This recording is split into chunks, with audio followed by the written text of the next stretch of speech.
A Very Royal Narcissist, Part 4. In this video, I describe a short article from Johnny Diamond, who is the royal correspondent for BBC News. It's a useful article to analyse as it demonstrates the understandable responses of someone who is not familiar with the narcissistic dynamic and enables you to understand more about the behaviours of Meghan Markle whilst also understanding the failure by many to recognise what is actually going on. It demonstrates common observations and questions which arise and shows that how the issues are seen, but the answers are never arrived at or are quite simply just wrong.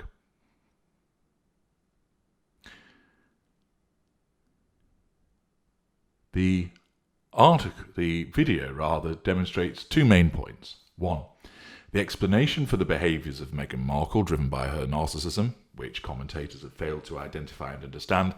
And two, the impact of emotional thinking, which results in Prince Harry failing to recognise what is happening, which is integral with regard to the victim of a narcissist and causes the victim, where empathic, to remain trapped in a continuing engagement with the narcissist, rather than removing themselves from the world of the narcissist, which, as you know from my work, is the only way of effectively dealing with the narcissist.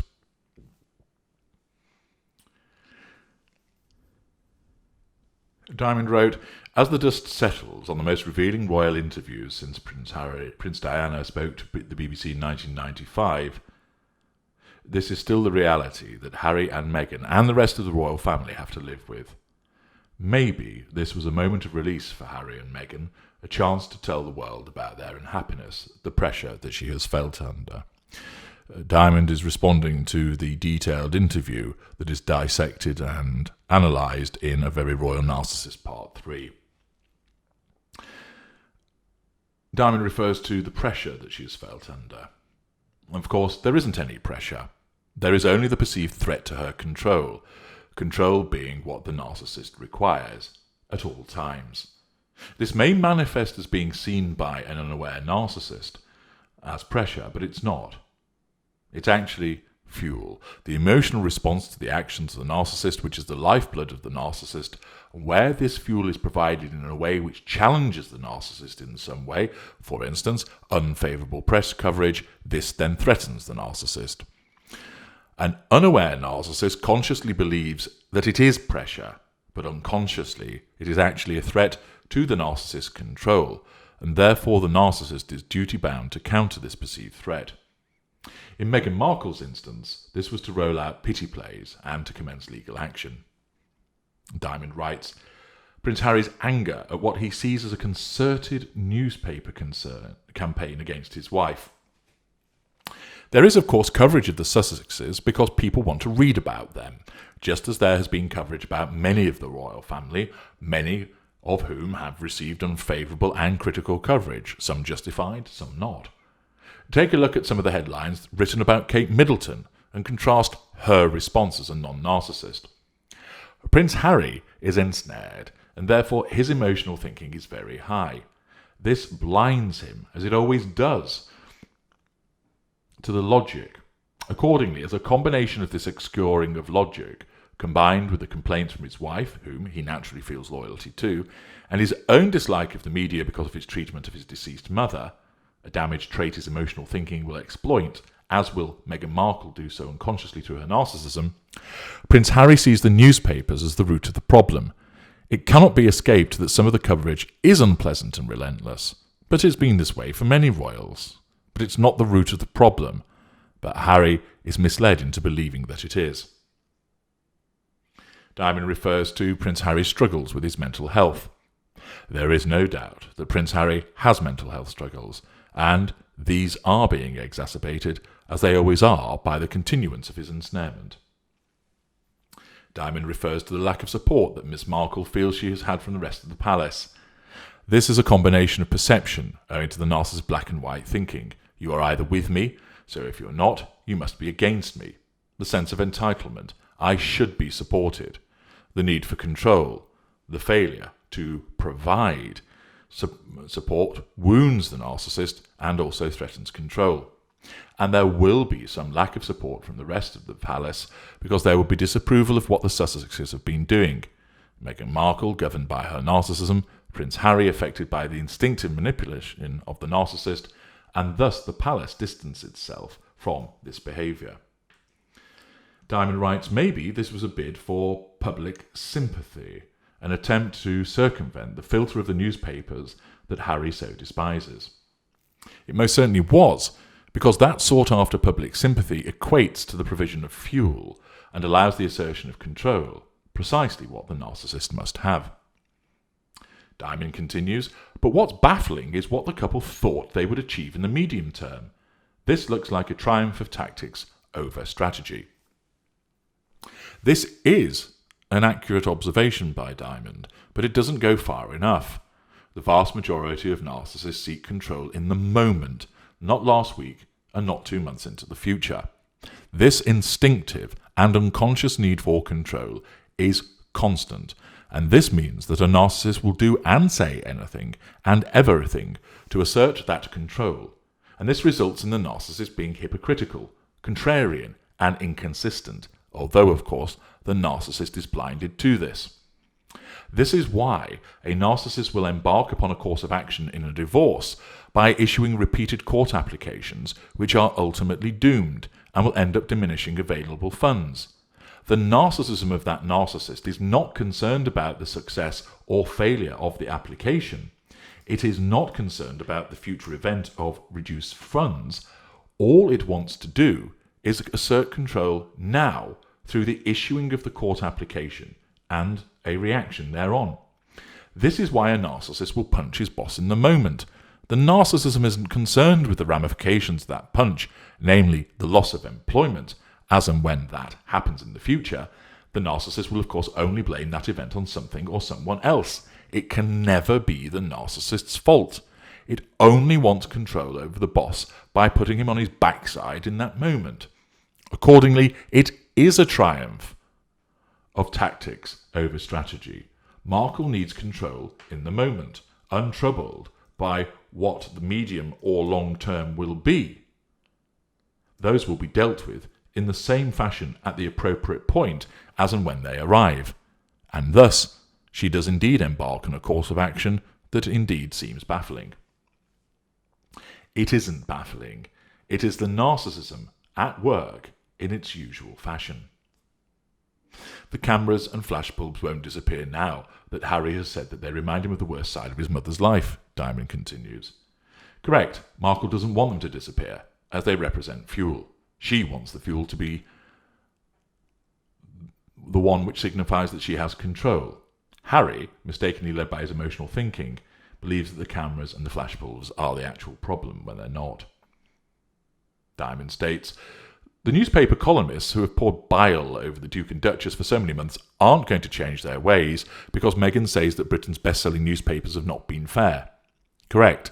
They will continue to report, and Markle doesn't want them to stop. Harry does, and his emotional thinking makes him mistakenly think that this can be achieved, and that it is the media who he has to focus on. Markle wants it to continue, just so long as she has control, in the realms of love me, hate me, but never ignore me. Diamond continues, and the scrutiny of the couple, which has revealed some degree of say one thing, do another, isn't going to go away. In fact, it'll probably increase. The writer identifies the hypocrisy of the narcissist here, which demonstrates the necessity of control at all times, irrespective of whether this is consistent. It is consistent in the alternative reality that is the world of the narcissist, because the narcissism makes it appear consistent to the narcissist, justified and rational through a sense of entitlement, or, for instance, the revision of history. Diamond continues, because these interviews are a double-edged sword, they give the participants a pretty clear run at putting their case to the public, but they give the couple's critics an open goal too. The interviews occur because Markle wants them in order to gather fuel and assert control. Harry goes along with them because he wishes to please his wife and avoid the devaluing behaviour that he's subjected to behind the scenes, doubtless receiving comments such as, "Don't you want to support me?" Guilt. "You should show how they are behaving like they did to your mother." Mirroring. They are trying to break us up, come between us, triangulation. If you don't do something, this damages us, threat and loss. Diamond asks, how can Harry and Meghan now call for privacy and restraint on issues like his mental health or her well-being when they have gone on national television and discussed them both with the friendly interviewer? Precisely. This contradiction is glaringly obvious to the external observer, but from Harry's perspective, his emotional thinking blinds him to it, and from Markle's narcissistic perspective, she only cares about control, not whether it is contrarian or hypocritical, because from her unconscious perspective, it is not, and even if you pointed this out to her in stark terms, she will not be able to see it consciously because of her narcissism. Consider this. How many times do you hear of famous people complaining about the glare of publicity, and you think to yourself, well, it's an occupational hazard, it comes with the territory. If it's so bad, don't complain to the media about what they do, go and be a hermit instead. You'll have thought this many times. Why? You're commenting on the behaviour of a narcissist, because our kind are overrepresented in the famous and publicity hungry. Diamond states, it's why every experienced royal advisor consulted about this would have urged extreme caution, to say the least, and it's why there was concern about the interview in other parts of the royal family. Undoubtedly, but that concern will, owing to a lack of understanding, not realise what is actually behind this behaviour. The need for control from a narcissist, and a victim of a narcissist blinded by his emotional thinking, caused by his continuous ensnarement by the said narcissist. The BBC, Diamond continues, was told by a well-placed source that William was furious with Harry. A source close to Prince William said that was not his understanding, but whatever the immediate response, there will also have been bafflement. William may well have been furious and also baffled, again because he doesn't realise what is actually going on with his brother. Diamond states, one of the ways the brothers have diverged is in their attitude to the media. William understands that the newspapers and broadcasters are a hugely important part of getting the message out. He does, and he's not governed by emotional thinking, because he's not subjected to the daily influence, although there are many that exist in his family, his father being one, but he's not subjected to the daily influence of a narcissist, because his wife is not one, and therefore he operates with logic, as stated in the writer's observations. Diamond states, Harry cannot get over his loathing for the people and institutions he blames for the death of his mother, Diana, Princess of Wales. He seeps anger at the press, in particular the best-selling newspapers. But note, William suffered the same loss as Harry, but he doesn't respond in the same way. Why? Because Prince Harry's emotional thinking causes his logical response to be obscured and channels his loathing against the newspapers, making him think that this is the legitimate root of the issue. It isn't. He's failing to see where the problem really lies, right next to him in bed, or in the adjoining bedroom, if he is suffering the common devaluation of being banished to the spare room. Diamond states, the relationship between William and Harry is irreparably changed, and the odds are, given the splitting of households and the charitable foundation, the establishment of separate diary and communications staff, relations will sour further. It's how it goes when you have different staffs and different objectives. They rub up against one another. It's actually how it goes when one brother is abiding by logic as he's clear of emotional thinking, and the other is governed by emotional thinking arising from his ensnarement with the narcissist. 2 days after the interview aired, the Sussexes struck back. An unnamed source speaking for or close to the clearly unhappy couple spoke to CNN. This is a member of the coterie, unwittingly acting to assert control on behalf of Markle. Alongside suggestions that the fuss over the interview was confected, came an attack on the palace and a slight to the royal family that it will have come from one of their closest staff. This is the actions through a proxy agent to assert control. The source told CNN that the institution around the British royal family is full of people afraid of and inexperienced at how to best help harness and deploy the value of the royal couple. Grandiosity, the value of the royal couple, combined with insult and provocation aimed at asserting control. The source said that Harry and Meghan have single-handedly modernised the monarchy. Grandiosity, magical thinking. The BBC has repeatedly asked to speak to the couple's communications secretary, Sarah Latham, but has had no response. Silent treatment through a coterie member.